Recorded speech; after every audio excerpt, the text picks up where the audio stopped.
Mr. Kreate Leverage, always creating leverage, always remember create with a K. This is the Kreate Leverage Podcast, where financial literacy meets social issues, where social issues meets entertainment, and our ultimate goal is to uplift and inspire fallen humanity. I want to give a shout out to our sponsors, Foreign Exchange Lounge, 200 Hoover Avenue. They are open from Tuesday to Sunday. Jazz, R&B, spoken words, live music, fly stuff. Also, creative toys. Always remember create with a K. Kreate Leverage 360 photo booth. Always remember create with a K. All my guests are special. You guys already know that. Before I start, I want to ask everyone, the viewers and listeners, how is your mental health? Everyone knows in America, mental health is a big issue. So I want you to get in the comment section. Let me know how your mental health is doing. Mental health does not have to be a clinical diagnosis like schizophrenia or bipolar or suffering from depression. Mental health can be simply when your mental health is not in a line with you being a normal person. Somebody might pull in front of you, you might cuss them out, your mental health is off balance. So I want everybody to get in the comment section and let me know how your mental health is. Before I introduce my guest, I want to ask my guest, how is your mental health, my brother? Man, first and foremost, man, thank you for that. Oli Porter here. So my mental health, which is a good question. My mental health right now, if I had to say on a scale of 1 to 10, it'd be at a 9.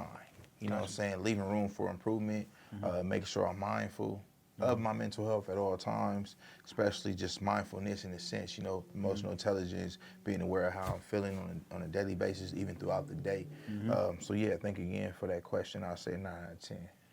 Shout out to Oli Porter. He is our guest today. And of course, it's easy for you guys to identify what his brand is because he got it on. Most definitely. So you got Oli Porter here with Words Are Rich Foundation, as you know, nonprofit organization, 501c3 here in Nevada. What we do is we work with the youth, specifically helping them and their families with tools, mentoring, coaching. I mean, anything you can think of in that sense. Again, that emotional intelligence, right? Bringing that back to them so they can become productive members in society and build resilience, right? To be successful, depending on what success is for them. So that's what we do on a daily basis, community outreach. We have a curriculum that we work out of the Path to Reconstruction, which is 21 lessons, 12-week program, our partnership with Metropolitan Police Department. So we work hand in hand with law enforcement, going into at-risk communities as well as into CCDC, Rancho High School, Boys and Girls Club, Boys Town. So shout out our sponsors and partnerships right there. Doing anything we can to uplift, right? But doing it from a sense of actually boots on the ground. Not necessarily saying we want to help and then sending out resources to individuals and allowing them to figure out themselves, but make sure we come attached to that resource and make sure they get exactly what it is they're looking for.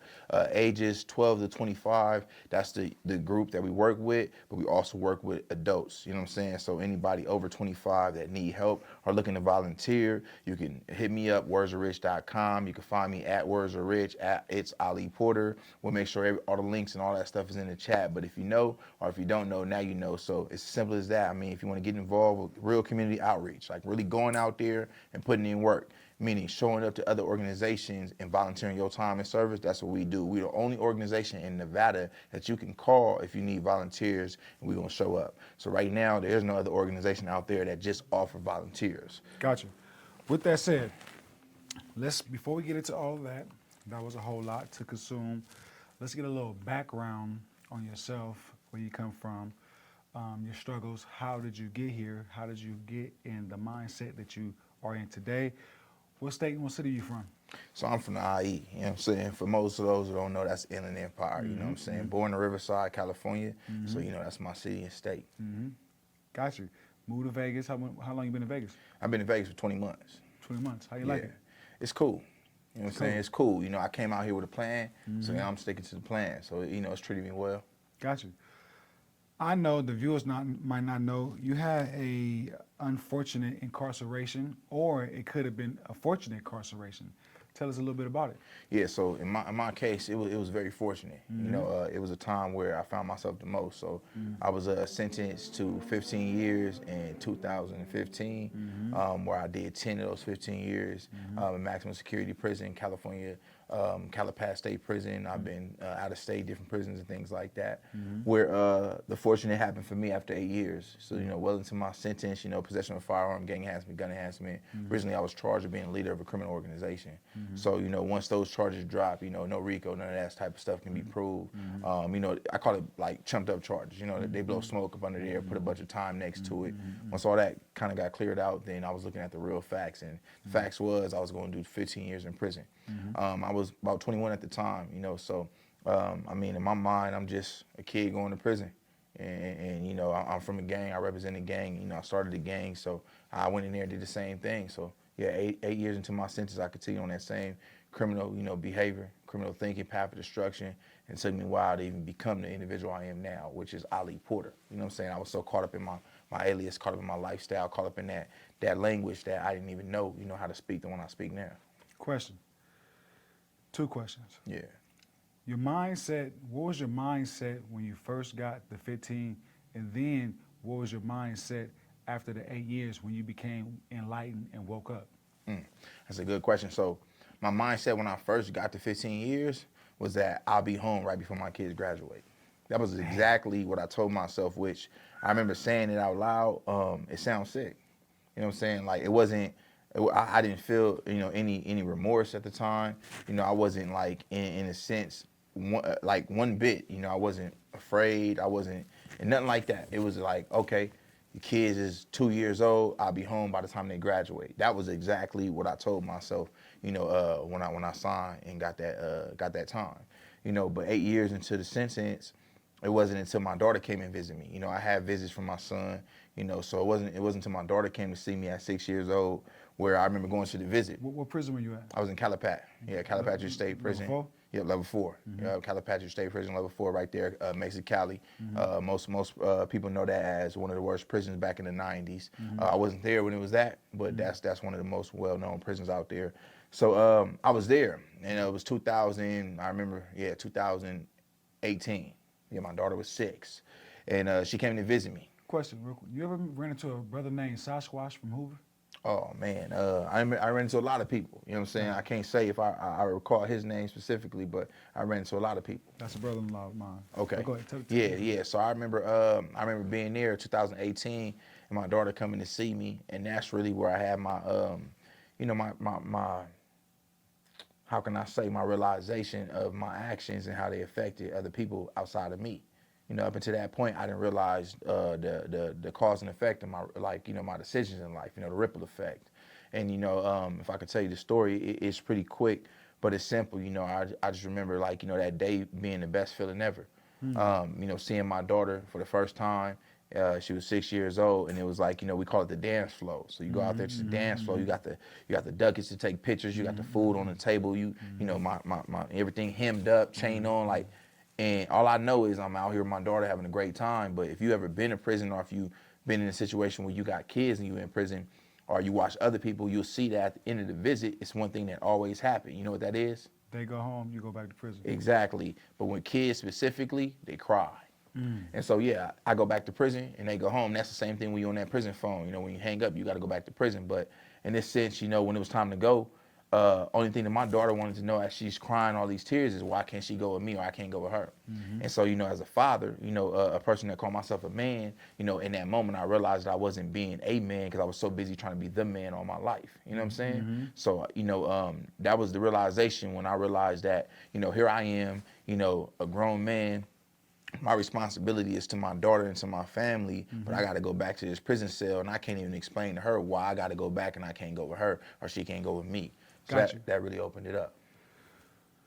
Take us back to the time that you started the gang and started to push the line for the gang. Man, so back in those days, it was a lot different. You know what I'm saying? It was a lot different. Growing up, struggling with a lot of abandonment issues that pushed me off into the streets. Being out there, masking everything with anger. My cousin, I can't take all the credit. My cousin, he really originated, where we from. I just originated a different section. So, we became one of the biggest gangs in the Inland Empire, being in Fontana, Rialto, San Bernardino, Rancho, Ontario, and then also, out there in Moreno Valley, in Paris, but mostly the Paris chapter. So at that time, and my mindset really when that happened was that we would go, if you're familiar with the freeways, like we would go over there to like, the other side of the freeway, let's call it that. And we would kick up a lot of dust, and then we'll go back home to the other side of the freeway, and the homies that was on that side of the freeway, they had to deal with the repercussion of that dust when it settled. And so it was a big argument over the phone, like, man, y'all starting all this stuff out here, and y'all get to go home and go to sleep at night. When things happen, we out here, y'all need to do something out there. So we made the call to the older homies, and it was good. From there it was like, all right, we're gonna start our set out here. This is what we're gonna do. What is the biggest misconception that people have about people coming home from prison? I think the biggest misconception that people have about individuals coming home from prison is that they just gonna go back. They don't really know you, especially if you've been going for a long time and you actually begun the process of change, then you are not the same individual that you once was. Even if you haven't changed for the better for them, you may have changed for the worse. So no individual that come back from prison is the same individual, whether that's good or bad. So to automatically think like, oh, they're gonna do the same thing and go back to prison, you really don't know. I think that's a big misconception. Also, I would say that prison talk. You know what I'm saying? Yeah. You hear that a lot, especially when you're in prison. People assume that what you're saying when you get to actually making decisions to better yourself is, oh, that's just prison talk. Prison talk. Like, this is the truth. This is my new truth. This is the way I'm moving in my life. But I think that's a misconception too, that everybody in prison is just gonna go back to prison, or that they just talking prison talk. Take us back when you made the transformation. You were 8 years in your sentence. Daughter came and seen you. Something happened. Explain to us what happened. Yeah, so for me, again, it was just the reality, seeing my daughter cry. Like, growing up with abandonment issues, I never really understood what it was like for people to care about you. So when I have a child, and it's my child, and I realize like my actions have caused pain and hurt to her, and that she cared, like it's another human being that cared for me, like I have never really experienced that until that moment. You know what I'm saying? Where this was my child that I had crying for me, just to come home. It wasn't about like, you have friends that fall off, homies that disappear, girlfriends that, leave, all that. But in this sense, like, this was my daughter, and it didn't matter what the circumstances was, she wanted me home. You know what I'm saying? She was there for me. So that was enough for me to, to go back to the cell and pray to the east. I was just like, in order to make a difference, you got to do something different to make it. And I stuck with that. Got you. What does change within mean to Oli Porter? So Oli Porter, by Porter. the way, it's I all caught good. that. So change, man. Change within to me is exactly what I just said. In order to make a difference, you have to do something different to make it. That's what change within looks like to me. The opposite of insanity, right? Trying to do the same thing and expecting a different result.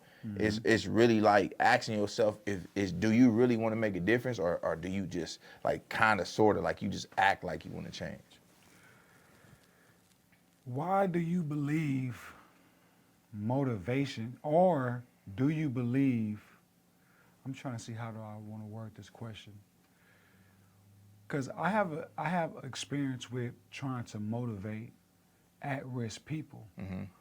Why do you believe statistically that when you try to give a person the truth within the experience that you have, and the person that we are talking about is at-risk people, why do you believe that statistically when you try to motivate them to do the right thing, most likely they're going to go down the wrong path? Why do you believe that is? So I think, I'll tell you what, I'll do you one better, and I'll pose it on here, and I'll answer the question, but I'll ask you a question. All right, and the question is, how do you stop the kid from crossing the road? That was the question to me? That's the question to you. How do you stop the kid from crossing the road? How do you stop the kid from crossing the road? I don't want you to think too deep. Just say anything, because at this point I'm gonna give you the answer anyway. Just give me the answer. Okay, so That's perfect. I like it better that way, especially when we don't gotta waste time. You're right. Ultimately, you can't. So, it's the same thing with the motivation. You know what I'm saying? You can come and motivate them from your experience. You can tell them everything you want to tell them. And like you said, they're going to go do it anyway. You can't stop the kid from crossing the road. But as parents or as leaders in the community, what we can do is we can teach them to stop and look both ways. Because that's all we want to do is stop them from getting hit by a car. And so in a sense, the dangers that's ahead of them, and we talking about crossing the street, so we talking about cars, but realistically in life, it's so many dangers that's more than cars that they can't even see coming. But if we could teach them to stop and look both ways before they cross, then we just gave them one advantage. You know what I'm saying? And that's to stop and think. Ultimately, when they cross that road, they're gonna have to make a decision to come back or stay on that side. So now, if we taught them to stop and think and look both ways before they cross the street, well, then they have the same ability to stop and think about their decisions when they get there and if they want to come back or not. So that's the way I see it, is that you can't stop nobody, just by motivation or anything, but you can plant the seed, right? We all had a mama, mama, you was right moment, where we did something and it caught up to us and like, dang, mama, you was right. So it's one of those things where I ain't trying to be right, but I'm definitely trying to plant the seed. So you said you can't stop them from crossing the road, but you can tell them to look both ways. Most definitely. I like that. Most definitely. I ain't never heard that one before. Yeah, that's me. That's you. That's All Oli right, Porter. cool. Yeah. So when I use it, I'm gonna shout out the philosopher. Yeah, you could do that, or you could just, we family. You could just say it's from you. It's all going to the same good. Word is bond. Do you believe that reentry should start in prison or it should start out of prison? So that's a good question. And in prison can be both physical and mental. So I would say in prison. In prison 100%, because what I learned is that the closer I got to my release date, before I even knew I was getting out, I always spoke into existence. And then it was a time that 8 years came where I actually started changing. And then 2 years after that 8 years came, I got out of prison. But because I started my change, when I got that letter to go back to court for resentencing, I had already started making good strides. And so what that meant was that I came home from prison now April 11, 2024, right? So I've been home 20 months. But within this time of me coming home, I no longer had the same struggles with holding on to things because I let them go before I got out.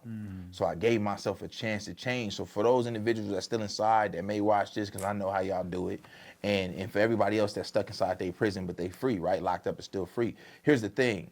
You can choose to say, when I get out or when I get there, I'm gonna make my changes. But it's gonna be way harder for you to change once you get there. It's better for you to change now. So at least you have some experience under your belt, because it's gonna be real. And that's real.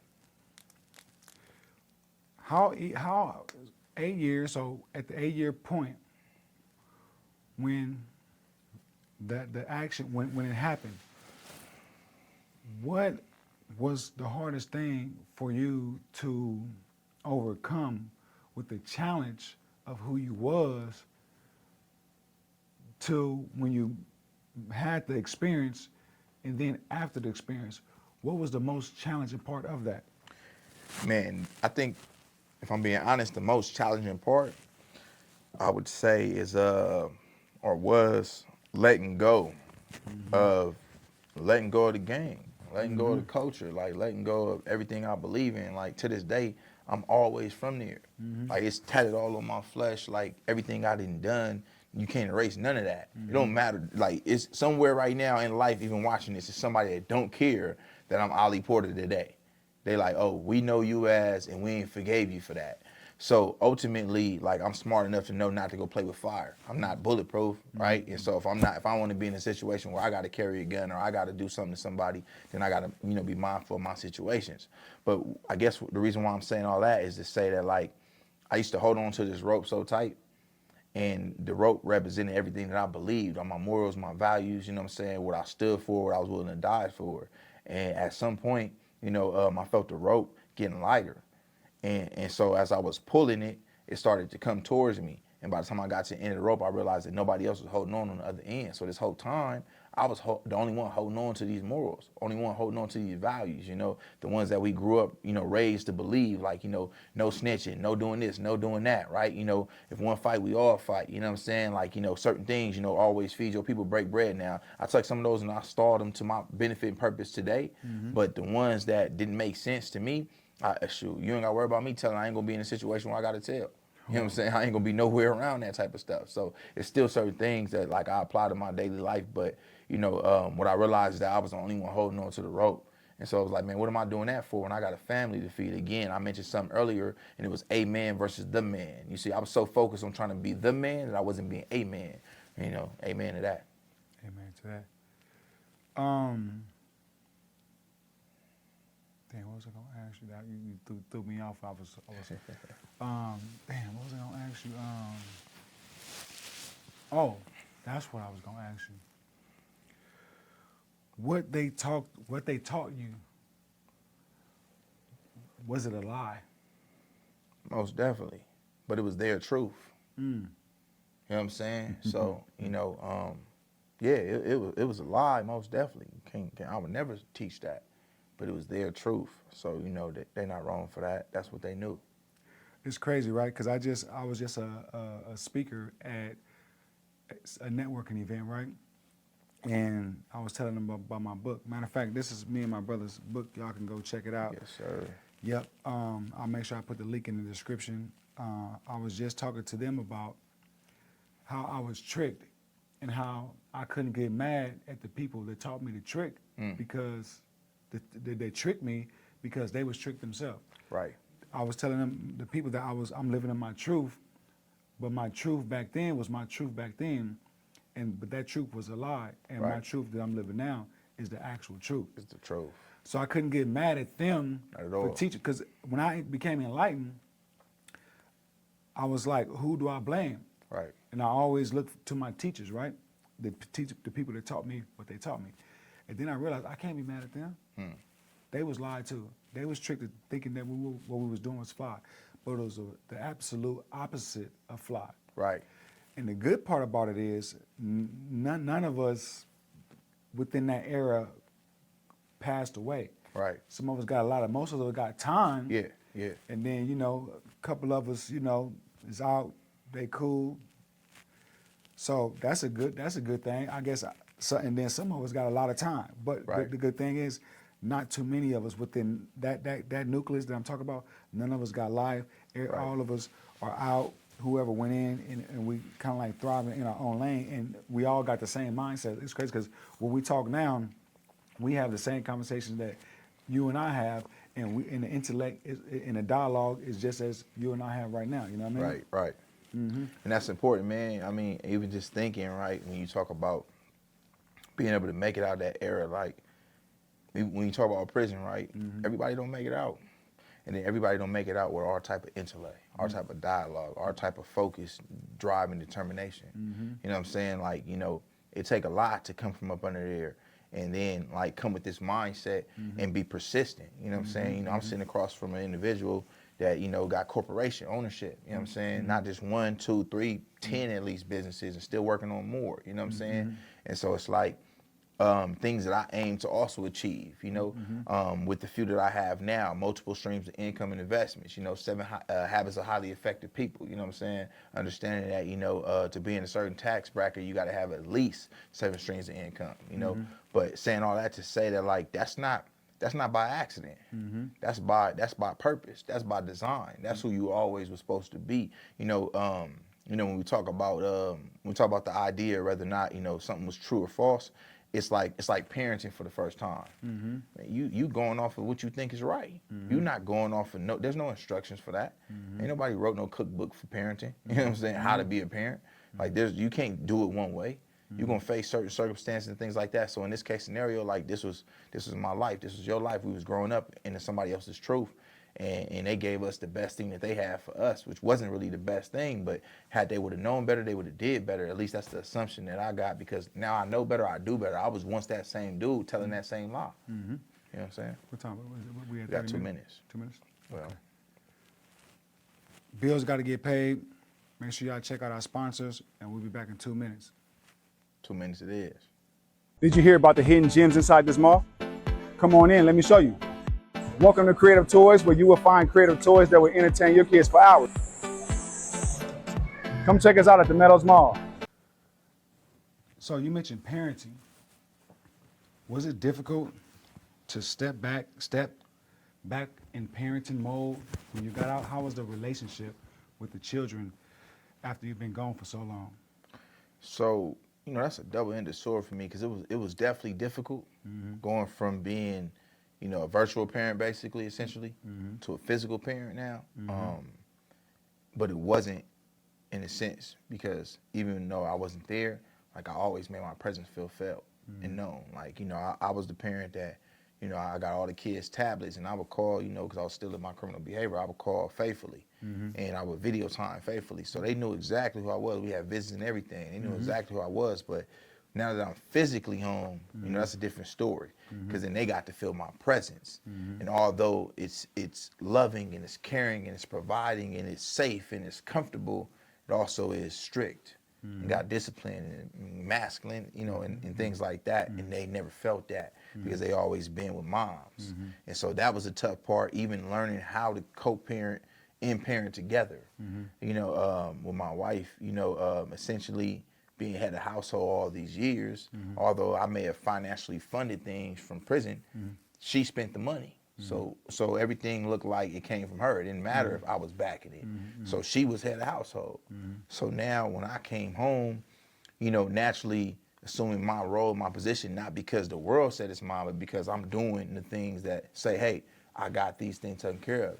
That was a lot for her because she never had no one come and do those things. So we had a whole renewing of just like, okay, what is my place in a relationship?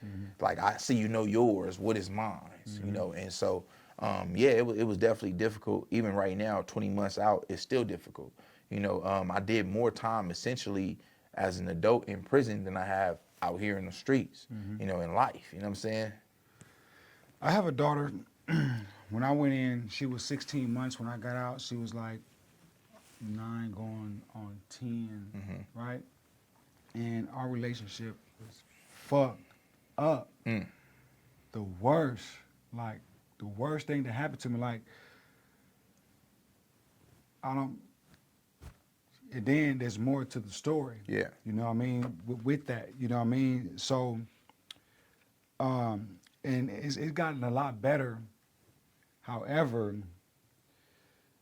I guess I always say whenever there's a conflict, I say I guess that is the karma, that is the sin that I'm still paying for. You know what I mean? Because she's actually going to be my only biological child. You know what I mean? And she is supposed to carry the torch when I build it up, right, and pass it down. Right. However, when you've been nurtured a certain type of way, and then you got this dominant man come through, got these rules, and it's fucking up your whole equilibrium and your whole existence, and that shit is one of the worst things ever. So I always say that I'm still paying for the sins that I committed before I went to prison, because I'm pretty much on the straight and narrow. You know what I mean? I try to do right with humanity. I ain't in the streets. Right. I ain't trying to burn nobody. I know right from wrong. Right. You know what I mean? And not no one else is right and wrong. The what actually is right and wrong. Right. Because some people think right and wrong is you got different perceptions of right and wrong. You know what I mean? So that's why I asked how was it like, and how is it? Because it's only been 20 months out. Yeah. Is it like resistance? And because when I was 20 months out, man, we was going through it. So now I'm 5 years out, and it's gotten a lot. I'm talking about it gotten a lot better, but it's still, I can't say it's fucked up no more. Right. Maybe like a year ago, I could say it's fucked up because I sometimes I had these conversations with people and it'll get deep and then I'm like, man, my shit fucked up. You know what I mean? And it's actually one of the worst experiences that I had in life. Yeah. You know what I mean? But for you, 20 months out, I can't see it like I can see mine. Right. At 20 months out. Right. And I'm trying to describe how mine was at Mm-hmm. 20 months out versus yours, and see if you are experiencing the same thing. Because 8 years and 10 years, Yeah, that's ballpark figure around the same. for sure. Yeah, they definitely in the same premises. Not I'm pretty sure we got a lot of the same experiences. I mean, I got my oldest son is in Cali, so I got full custody of my daughter. I'm with my wife, and so we got a son, and then my oldest son is in Cali, so I'm doing custody battle with that. The word battle is in there, so it's a real battle. You know what I'm saying? So that's a lot of where my if I got any gray hairs, that's where they'll come from. Gotcha. You know what I'm saying? I didn't get to see my oldest at all when I was in prison. So I'm still dealing with a lot of that. A lot of people that know me have been following me. I recently cut my hair. You know what I'm saying? So people like, oh man, why you cut your hair? Why you cut your hair? So, I say it here first, live and direct, so people know.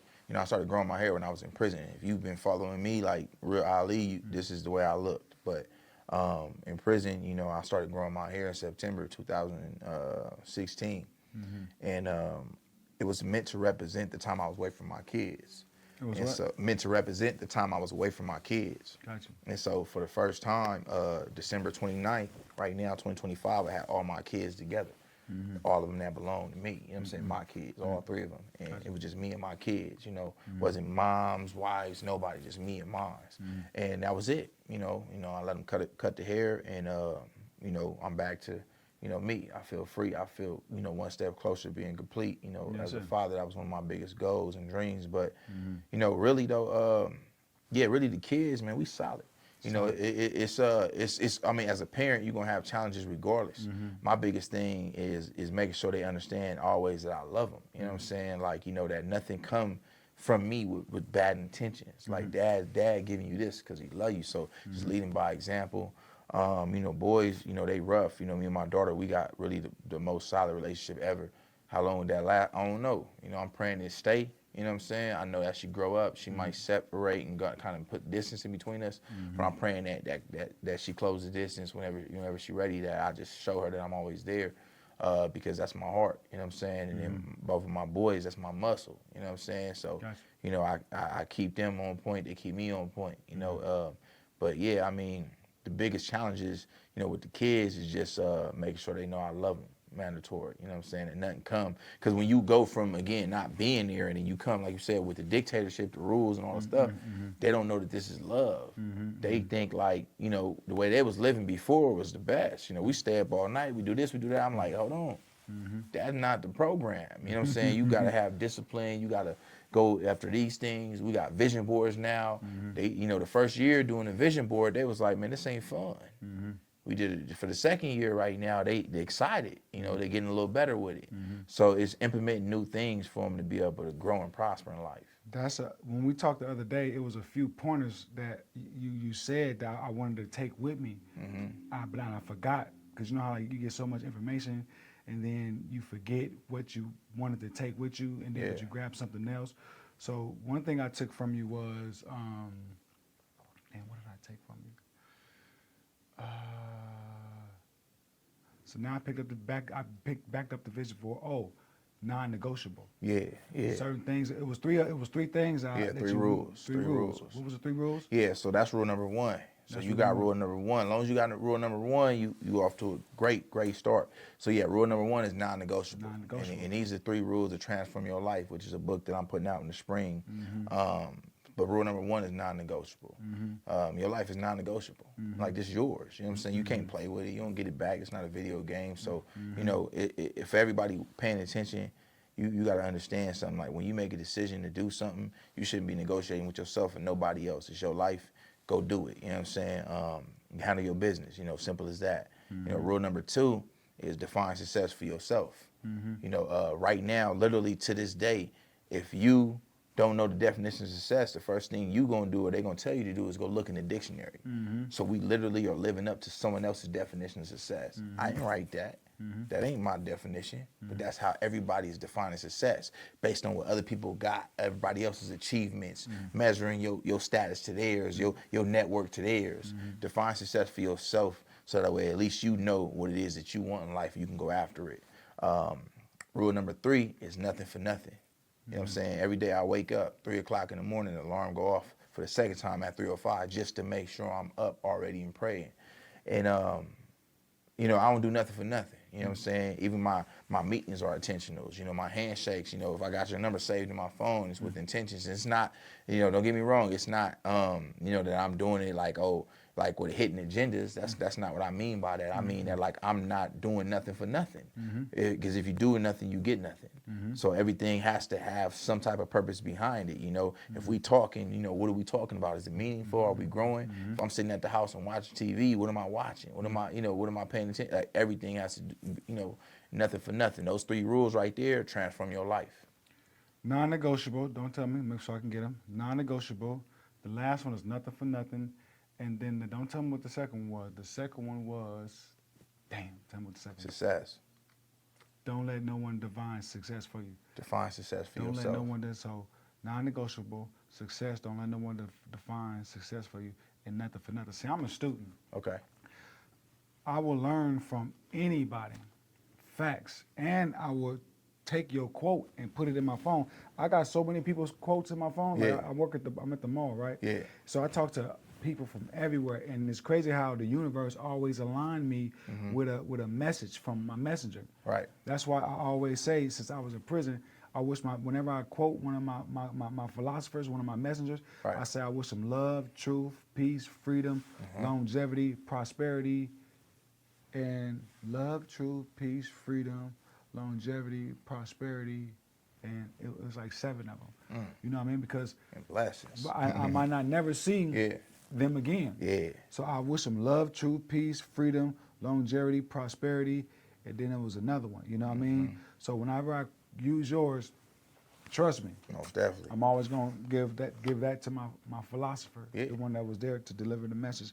Because I'm a big time student. I'm a student of life. Yes, sir. I just want to grow. I want to give back to fallen humanity, and I just want to inspire, be successful. Right. And I define success now that my brother gave me a different outlook on Right. success. Don't define success off of what it says in the dictionary or even somebody that you're idolizing. Let that be a reflection of something that you want to accomplish, but you define your own success. Yeah, and that's really important. It's really important because, you know, look at social media these days, right? You know, we grew up in the brink of it, and our kids are growing up in it. And if they don't understand, I mean, first off, they can't understand it because it's so many things going on in the child's mind that they haven't even been able to develop the mindset to decipher what's going on. They just getting information, and I know that because if you ever watch, like, if you ever watch how dance move progresses over time, right? If you go back and look at how they was dancing in the 70s, then the 80s, then the 90s, right? If you notice, you'll notice some like weird dances. Like to this day, you can go back and look like, man, what was that? You go watch Soul Train. You like, man, what move was that? They just falling out on the floor or something. And then now, if you see these kids, they talking about tripping and doing stuff, they just be like, because they don't understand how to control the nerves and everything that's going on in their mind and their body. So they just, and that's the psychology part of me talking. You know what I'm saying? Talking about tripping. What's that? It's a new dance move these kids is doing where they get to just moving their body all weird. You got to just look it up. The kids and showed me one day talking about they tripping. I'm like, tripping? Yeah, Dad, we tripping. I'm like, and they just moving. I'm like, what's that? Like, what's that do? You know what I'm saying? But when I look back at our culture and our time, we growing up, we had dances that didn't make sense. You know, remember Crump? Remember getting Crump and Buck? Like, people still doing it now. And when you think about it, it's like you expressing yourself in these vulgar ways. You know what I'm saying? These, you know, and it's like, I'm not against it. I'm saying that, like, I know that your brain is trying to process things and you don't know what to do with all this. And this is how you're expressing it, right? You got to let it out somehow. And so, yeah, man, I think it's important that people do define things like that for themselves because people are comparing themselves, kids, women, men, comparing themselves to other people on social media, trying to live up to different standards. And I learned that from my own self-destruction, self-sabotaging myself, talking to myself, right? I got something that I'm trying to achieve. I'm on the way. And in that process, I saw some people who had, and I started comparing myself without realizing that these people have been out here 10, 15 years. 10, 15 years. And I'm like, here I am 20 months. And I want to be where they at. And I ain't put in 10, 15 years. So it's like I had to pause for a minute and realize like I can't do that. I got to see where I'm at, and that's how I measure my success. And it's important because I know where I'm striving to be. Right. And I gotta hope that maybe they left a blueprint or not, because that's one thing about me is I'm gonna leave a blueprint. I'm gonna make sure I'm gonna leave the light on for you. It's not one of those like I'm from a generation where the game is told and not sold. Look what we doing now. You don't gotta pay for this. It's coming to you. We're gonna give it to you. Anytime we meet up, we're gonna make sure you leave with something. But you can go support. You know what I mean? Give you the option For sure. to respect the game and say, hey man, I'm gonna go support you, because support goes a long way, especially monetary support, because it takes money to run this podcast studio. You know what I mean? It takes money to edit the video. So if you guys want to go support, we'll talk about that later on. Before we go to a break, is the kids involved with the organization? Most definitely. The kids is involved with the organization. They will be getting a 1099. You know what I'm saying? This year coming up, we learning how to do all that. It's funny because you read about it, you come home, you see videos about it, and I look over to my wife and I'm like, remember we was looking up, we about to do that. And so instead of throwing them on your taxes, you 1099 But long story short, my daughter, she's a speaker. She very athletic, so she into the sports, track and field, things like that. But she's a speaker. She's been a part of the Amazing Shake. She actually top 5 at her school. She going to Atlanta in March, so I'm excited for her at all times. My son is a gamer, and he's adventurous. He's the type of individual that can sit there and put together a 3,000 piece Lego. And like the real ones, not the ones that, two, 3 pieces. But he's into auto mechanics and things like that. But he's using his voice to talk to kids about like anger management and properly dealing with their emotions on the game. If you watch these games, these kids have rage. They throwing their controllers, breaking screens. So he's teaching kids how to deal with their emotions properly when they don't win games and things like that, like sportsmanship. Gotcha. And then my oldest son, he's artistic. He loves drawing. So, I could tell him draw up some stuff. He's gonna draw different logos, designs, stuff like that. He into just drawing overall, so yeah. Kids are involved. We're gonna take a break right now, and then we're gonna get to Words Are Rich. We wanted you to let us know, how did you come up with the concept? Yeah. What is the vision for it, and what is the mission for it? And we'll be right back. All right. Did you hear about the hidden gems inside this mall? Come on in, let me show you. Welcome to Creative Toys, where you will find creative toys that will entertain your kids for hours. Come check us out at the Meadows Mall. All right, so, Words Are Rich. Did you start the concept locked up, or when you got out? Good question. So War, also known as Words Are Rich, definitely started the concept when I was locked up. Gotcha. Yeah. So it started from War. Is that you said War? War. War Are Rich. Yeah. Well, so War is the acronym for Words Are Rich, right? Okay. And okay. so I just not caught that. Yeah. And so essentially, when I was gone, I went away to war. Like prison wasn't a walk in the park. It's war. So I was in a place where it was dark. It was lonely. It was a lot of different things. But I was going through battles with myself of becoming the man that I needed to become, the man I am today. Also, with trying to hang on to the man that I used to be, and that was war. I was going through battles, trying to grow and elevate education-wise, or stay where everybody else was at because I was comfortable there. That was war.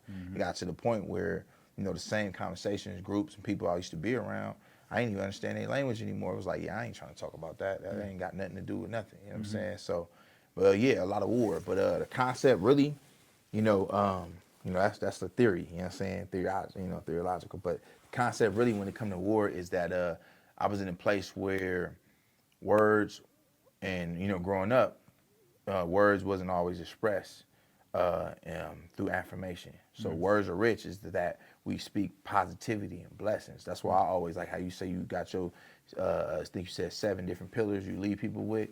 I lead people with 2, and that's peace and blessings. You know what I'm saying? Because I always, no matter what, wish you peace and blessings. because in that place it was no peace. You know what I'm saying? But I was still blessed. And so I say that to say, like, you know, in a place where positivity really isn't the norm, that was the way that I could spread positivity through words, right? And you know, in the 30-day affirmation guide to positive thinking, that's on Amazon if you want to check that out. But when you check that out, you'll find like different individuals that I put in the book that had like 30 years life, LWOP, you know, life without the possibility, like, and they would share their words. And words are so powerful that, you know, depending on what you believe or not, you know, words can start wars and they can end wars. Words, you know, to my understanding, created the world. You know what I'm saying? Let there be light. Words, you know, can make people, you know, love you or hate you. You know what I'm saying? So the power of words is so significant that, you know, I put words are rich. Words are rich. So that's actually what it means? Yep. Okay. Now, what is it what is it? Yes. And it's what is it in the form of the organization? Yeah. So literally, we do coaching. Coaching, mentorship, again, using our words to empower and uplift the youth, ages 12 to 25, you know, so use our experience to empower others through a curriculum similar to the one you see right here on the table. That's a Path of Reconstruction, 21 lesson, 12-week program with our partnerships. And, you know, we go into the schools, community centers, as well as justice-involved centers, and we teach, you know what I'm saying? But we teach life skills, right? Emotional intelligence, financial literacy, anger management, you know, we teach mindfulness, you know what I'm saying? Different things, you know, we break the stigma in mental health, talk about the different stages of denial, you know, we address depression at the root, you know what I'm saying? And create relapse prevention plans for individuals who may have struggled with substance abuse, you know, criminal thinking, criminal behavior, you know. So, yeah, we come and we use our words and our experience to empower others, you know. Gotcha. And how long you been doing this? I feel like all my life, you know what I'm saying? But the organization now is going on 2 years. 2 years that we've been out here. You know, I've been home for 20 months, so it's going on 2 years. I mean, I came home, you know, my first week home, I started the LLC. Yeah, got the nonprofit, everything going. So, you know, literally going on 2 years now, right out the gate. Yeah. Because I got out, I was incorporated, I think, less than 90 days after I got out. I got out November 24th, 2020. I was incorporated February the 9th, so that's November, December, January, February to a little less than 3 months. Right. And I ain't looked back since. I just been pushing, just like you've been pushing. For real. Networking, creating leverage, not trying to create leverage. Yeah. And that's create with a K, because my name is Kevin Lee. That's right. Yeah. So the first sign of Words Are Rich was 2019. That's when I published the book, War, which is Words Are Rich, a 30-day affirmation guide to positive thinking, specifically for incarcerated individuals. That was 2019. So that's like the first copyright, first print of Words Are Rich. But coming home and actually doing the business and get it started and all that, it's barely going on 2 years. And like I say, I feel like all my life, because I've always had positive words from my people. And that was just that. Like, if you was my people, like, I had you. But if you was against my people, no matter what you look like, it was a different story. Gotcha. So how can people support you? Donations? Yeah, so any type of donation, any support, you can head to wordsarerich.com. There's a donation link there. You can reach out to me in contact if you have different type of donations. You know, if you want to donate electronics, laptops, different things like that. We do work with the schools. You know, we do, everything is funded, you know, self-funded all by ourselves right now. So as we growing right now to be able to get grants and different things, anything that, you know, people can provide is helping. But keep in mind, you know, one of the biggest ways you also support outside of financially is to join the community. You know what I'm saying? So again, head to wordsarich.com and you can click join now and join that community of the outreach team. I believe in building community. You know, that'll bring, you know, everything else, you know, but I want to build a community of individuals who believe in what we're doing, right? And our mission again is, you know, to equip the youth and their families with mentoring, coaching, emotional intelligence skills that help them build resistance in life to be outstanding citizens in the community. You gotta remember, this world belongs to the youth. We just in it right now. I like it, man. I like it, brother. Appreciate it. The book. Talk to about the book. Man, you know, so this is a book like no other right now. One of the first of its kind for me. Yeah, it's a curriculum. So, you know, we take that into, you know, the programs that we go and we teach them 21 lessons that's in there. And, you know, what I enjoy about this book is that I made that book in 2020. I actually still got the original documents at home from the typewriter, you know, and so this is that book finally vision coming to life, and so you know it's a beautiful thing to see. It's available on Amazon. Everything that I have is available on all platforms. You can go again to the website, or you can go to Amazon directly. You know, third party shipping if you want, you know, a trusted vendor. It's simple as that. Not that we not, but I'm not here to argue with you back and forth. Go to Amazon. I know that's what you use for everything else. So go ahead and put that in your cart and you can get it now. Closing question. If someone is doubting themselves, what advice can you give them? It's a good question.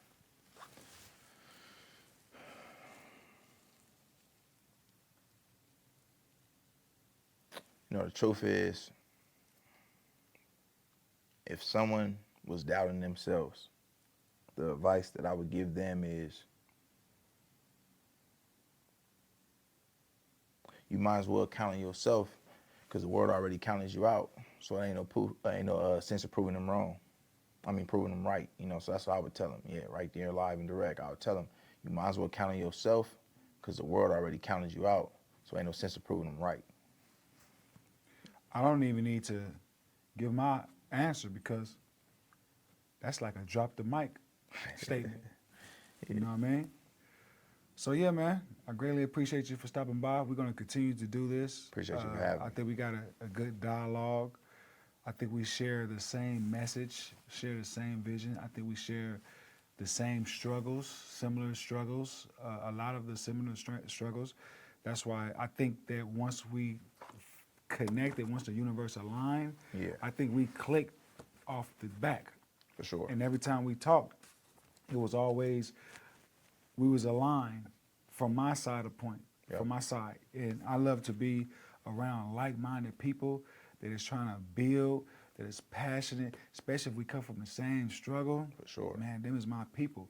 And I genuinely get that from you. Every time we talk, it's like we're on the same page. Even when we came to the idea about doing the podcast, we was like, this, that, and the third. I shot my idea, or this, you was like, yeah, okay, cool, you know what I mean? Okay, what's up, bitch? What's up, 7 o'clock, bitch? 7 Yeah. You know what I mean? Today's my birthday. Happy birthday. I could not. Yeah. So one thing I don't like doing, right? I don't like counseling. Mm-hmm. Because when somebody counsel on me, I just do not like counseling because if I feel like if I made an appointment, that appointment must mean something. Yeah.